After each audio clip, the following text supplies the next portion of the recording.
Greetings guys and welcome back to my channel. Today I wanted to tell you the true story behind another of my favourite movies. I've already covered the 127 Hours true story. So today I wanted to talk about the true story behind probably the horror movie to do with possession that has freaked me out more than any other that I've ever watched. And that is The Exorcism of Emily Rose. Portrayed amazingly by Jennifer Carpenter, was released in 2005 and still is my favourite movie dealing with possession. Yes folks, I prefer it to The Exorcist. So the real Emily Rose is actually Anna Elizabeth Michel, and she was born in September 1952 in Bavaria in West Germany. She was born into a very strict Roman Catholic family and she grew up with three sisters. They all attended Mass 2 times every week, something I can relate to a great deal. Exactly the same as my childhood, attended Mass twice every week, so I know where Anna's coming from. When Anna was 16, she unfortunately experienced a severe convulsion and was actually diagnosed with temporal lobe epilepsy. Unfortunately, Anna would go on to experience numerous seizures and she did receive various different forms of psychiatric treatment and medication. She did actually also suffer from depression and everything that the doctors seemed to try to help Anna unfortunately did not seem to work, and she was experiencing very unusual symptoms. She all of a sudden became very intolerant to any form of religious artifacts. Anna would go on to experience numerous seizures. She would suffer with severe depression for quite a few years. She was hospitalised for her depression and the seizures. She was tried on numerous different medications, none of which had any effect whatsoever. When she reached about 20 is when the intolerance of religious objects started to appear. She just did not want them near her. She said that she began to see the faces of demons in every individual that she would see. This is very well put across in the movie, The Exorcism of Emily Rose. It is really creepy. It shows the morphing faces, very much what Anna described that she would see. It was terrifying. It got to the point for Anna that she was actually frightened to look at people's faces. She would talk to doctors and people that would come to see her with her head down.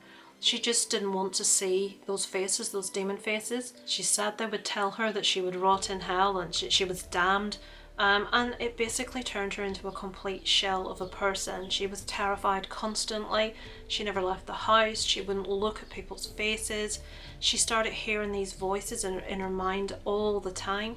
Completely frustrated with no help whatsoever from all the medications and the psychiatric help, the religious family turned to none other than religion and they attended a pilgrimage, a shrine. When Anna was there, she said that the soil around the area burned her feet. She couldn't stand on it. She refused to go anywhere near the holy water. And people there were praying, and she said as she looked at them praying, it seemed to her that they were all just gnashing their teeth and they just did not look like normal humans to her. The aversion to any religious object was very much intensified at this time.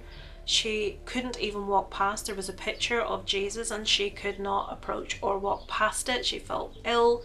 She just felt like she was going to faint. She could not hold religious medals in her hand, which was something her family had always had.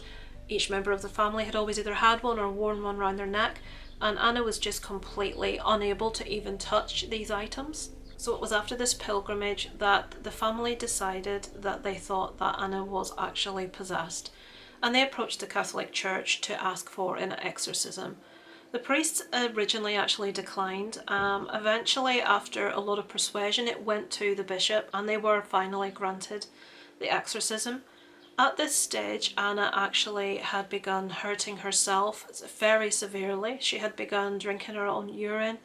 She had begun eating spiders that she found in her room. Any kind of insects that she could find, she would eat.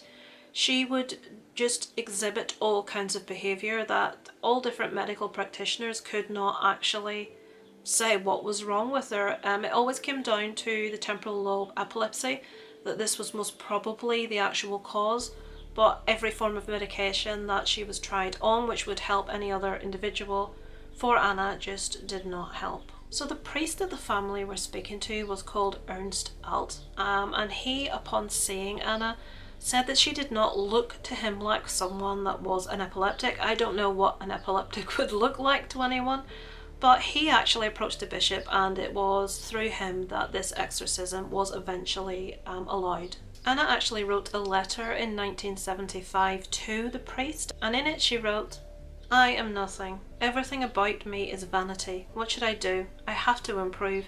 You pray for me." And she'd also once told him at a different time, "I want to suffer for other people, but this is so cruel."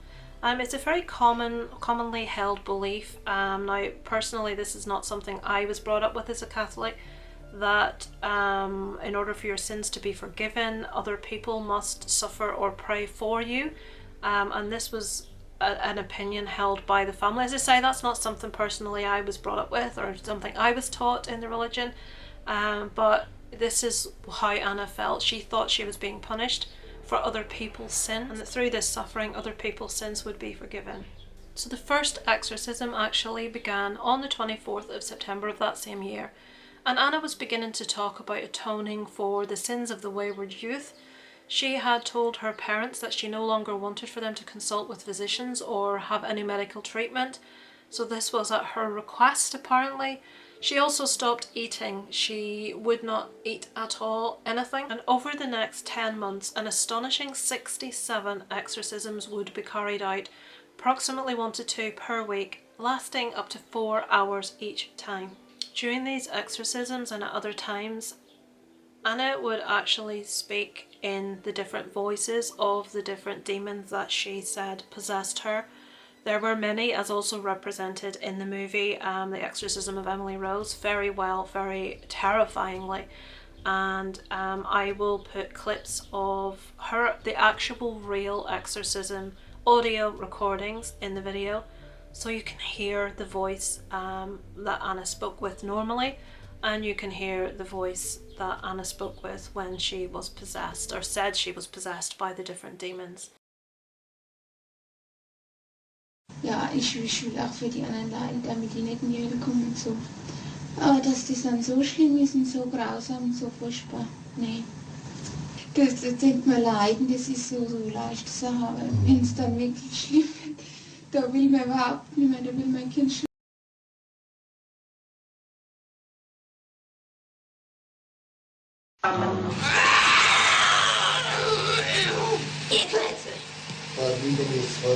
Nein, mir Klötze. Und der Maul mir Klötze. Oh, so der will auch nicht. Oh, ich geh auch nicht. Oh. Sind wir schon 3? Ah, wie. Was er soll das schneiden?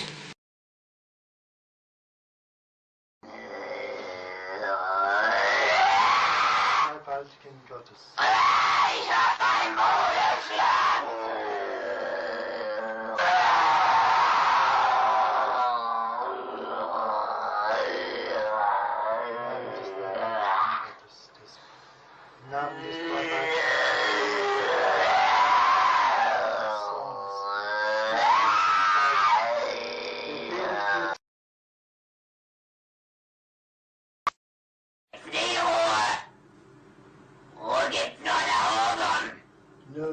Ruhe gibt's nur dort, wo die Liebe ist. Ja, bei uns gibt's nur Hass.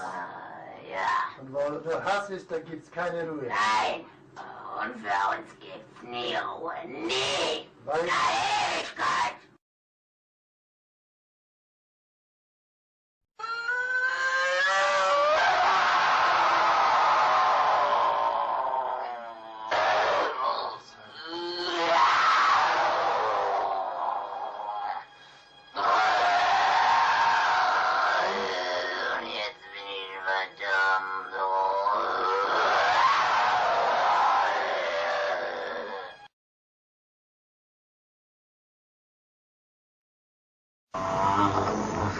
Die müssen in eigenen Seminaren ausgebildet werden, die dürfen nicht auf die anderen Universitäten.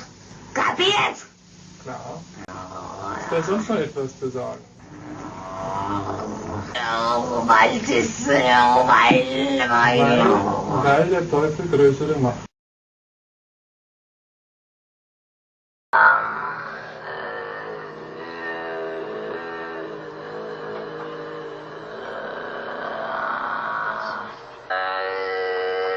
im Namen deines Sohnes, den Jungfrau, im Namen Jesu befehle ich dir auszufahren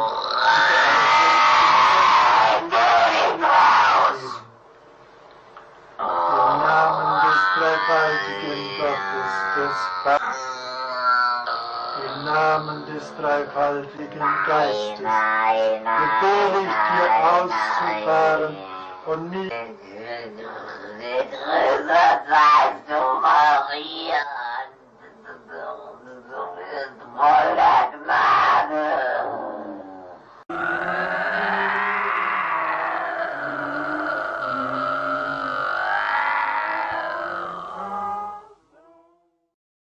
I'm sure you would agree that is nothing short of terrifying. The scenes in the movie that represented this I felt were extremely well done, quite close to, in actual fact, what really happened. Tell me your 6 names! We are the ones who dwell within. Ni hushohen betåkai Queen habitavet in Rome. Tesa parothen in Judai. Ikmigligio. Anablia. So during these exorcisms, Anna actually spoke both in German, her native tongue, and she actually also spoke in Latin, which was not a language that Anna had ever learnt. So that was, I suppose I'm not here to kind of tell you one way or another whether I believe what happened or not, but it's been something that hasn't really been able to be explained, how she was not only speaking in these tongues but speaking an ancient language that she'd never learned. On the 1st of July 1976, Anna unfortunately passed away. It was stated that the reason for death was malnutrition and dehydration from spending so long in a semi-starved state. She also had broken knees and torn ligaments and tendons from constantly throwing herself down on the ground, doing something called a genuflexion, which is basically going onto your knees or bending to the knee. And she would do this over and over and over again. Even with broken knees, she would just throw herself repeatedly down on these broken knees on the floor. Before her death, she had been unable to move without assistance, and she had also contracted pneumonia. Obviously, there was an investigation into Anna's death, and it was found that with intervention she could have survived even up to as little as 1 week before her death. Her parents and the priest were actually taken and charged with negligent homicide. The case did actually go to court, and it was found that the parents had actually suffered enough with the loss of their daughter and everything that had gone through up to the point of her death, and they actually escaped a prison sentence, which is something that has been quite controversial over the years. The priest did receive a short sentence, but this was actually suspended, so he didn't actually have to serve any time in prison either. So Anna's death, whether that be, if you believe, by possession, or a lot of people have suggested potentially a brain tumour, there hasn't really been any answers in the death of Anna. 2 years after Anna's death, her parents actually requested that her body be exhumed, as she was buried in haste, as she was buried in a hurry. She had been buried in a cheap coffin, and they had her buried in a new expensive oak coffin that was lined with tin. The parents weren't actually allowed to see her body, to see her remains, and it was said that her remains was consistent with normal deterioration. There was nothing unduly unusual about her remains. Anna's grave has since become an actual pilgrimage site that a lot of people that do believe do attend to this day. As recently as 6th of June 2013, there was actually a massive fire at the home that Anna had lived in. Police have said it was an act of arson, but some believers locally think that it is linked to the original exorcism case. So I'm sure you would agree it's a very unusual, a very creepy case. It's an area that a lot of people still have many questions around, and it's one that very widely divides a lot of people. Do you believe, do you not believe? I find the secrecy and the inclusion of documents in the Catholic Church about exorcism, I've always felt that if there's nothing behind it and there's nothing to it, why is there such a level of secrecy, and why is this mentioned at all in books and teachings? I find that very unusual. I'm not entirely convinced either way, but I do think it is indeed very creepy. Gives you a lot of food for thought. If you have never seen the movie The Exorcism of Emily Rose, I would thoroughly recommend it. It's a very frightening, very well acted, fantastic as far as I'm concerned movie. John Lydon from the Sex Pistols, when he left and had a later band, Public Image Limited, actually released a song on his album called Annalisa about this case also. So I hope you find today's story interesting. It's something I would like to continue to bring you stories, maybe that you have heard, maybe that you haven't. True stories behind movies that I enjoy, that we've all seen and maybe don't know all the ins and outs behind the true case. Thank you for watching, guys. Any suggestions, put them below, and I look forward to speaking to you next time. Over and out from Lacey Lips.